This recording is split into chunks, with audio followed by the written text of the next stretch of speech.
That's one small step for man, one giant leap for mankind. Astronauts first walked on the moon in 1969. We got the flag up now, and you can see the stars and stripes. If you asked people back then what they thought space missions would look like now, they might be surprised to hear that the last time human beings went to the moon was in 1972. Even though there hasn't been much progress for decades, 2020 will go down as the year everything started to change. 1, 0, ignition, liftoff, Godspeed, Spot and Doug. When SpaceX sent NASA astronauts into orbit, it represented more than just a mission to the International Space Station. It meant a private company had built the infrastructure that could one day make space travel possible for everyone. Welcome back to planet Earth, and thanks for flying SpaceX. This day heralds a new age of space exploration. We're gonna go to the moon, we're gonna have a base on the moon, we're gonna send people to Mars, and make life multiplanetary. SpaceX has big ambitions, and it plans to achieve them with Starship. It's hard to grasp the size of Starship, but the Falcon 1 booster, which was used for SpaceX's first successful launch in 2008, looks tiny beside it. Starship is made up of two parts. The spacecraft is stacked on top of a huge rocket booster called the Super Heavy. Together, they tower 120 meters high, which is a bit longer than a football field, and bigger than other Super Heavy rockets. By the way, that's what we would look like in comparison. Not only will it be big, it can carry up to 100 people and a lot of cargo. Starship is meant to hold a payload of up to 150 metric tons, which is the weight of about 21 African elephants. That requires a lot of power for liftoff. Monstrous engines filled with liquid oxygen and liquid methane will boost the rocket into orbit. 6 of these Raptor engines will be used in the spacecraft, but most of the power comes from the up to 37 Raptor engines in the booster. After lifting Starship into orbit, the booster and the spacecraft will separate. The Super Heavy returns to Earth while Starship goes along its journey, and that journey can be anything from making trips to the International Space Station, missions to the moon, and of course, landing on Mars, which is not easy.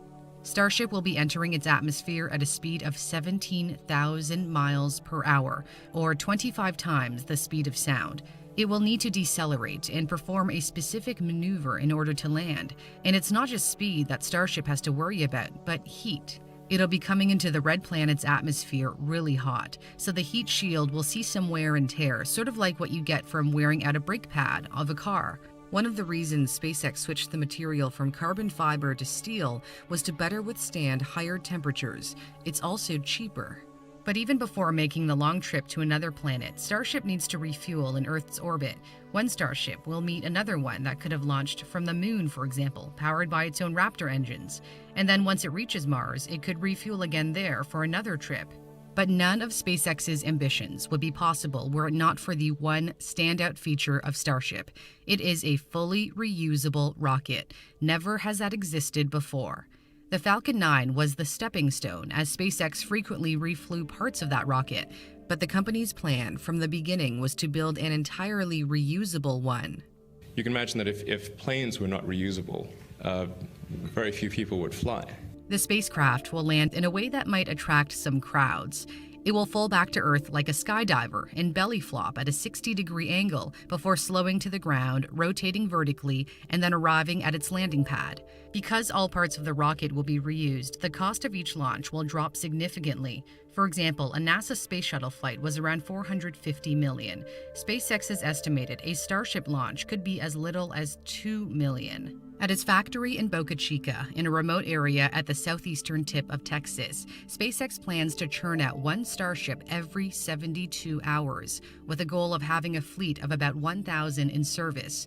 But the question is, how will Starship make money right now? It can be used to carry Starlink satellites into orbit as part of SpaceX's plan to provide internet coverage anywhere around the world, which I talked about in another video.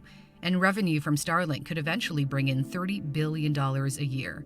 Another use is providing Earth-to-Earth transport, for example, going from New York to Shanghai in 39 minutes, which will likely be expensive.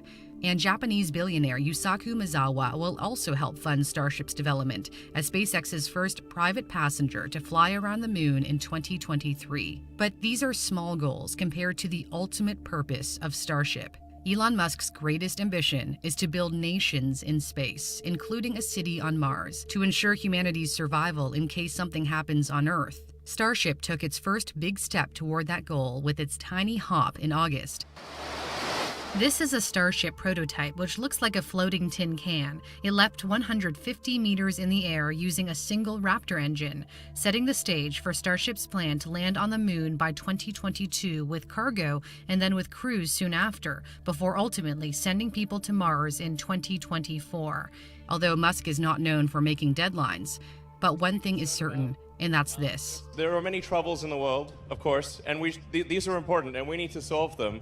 But we also need things that make us excited to be alive, that make us glad to wake up in the morning. Space exploration is one of those things.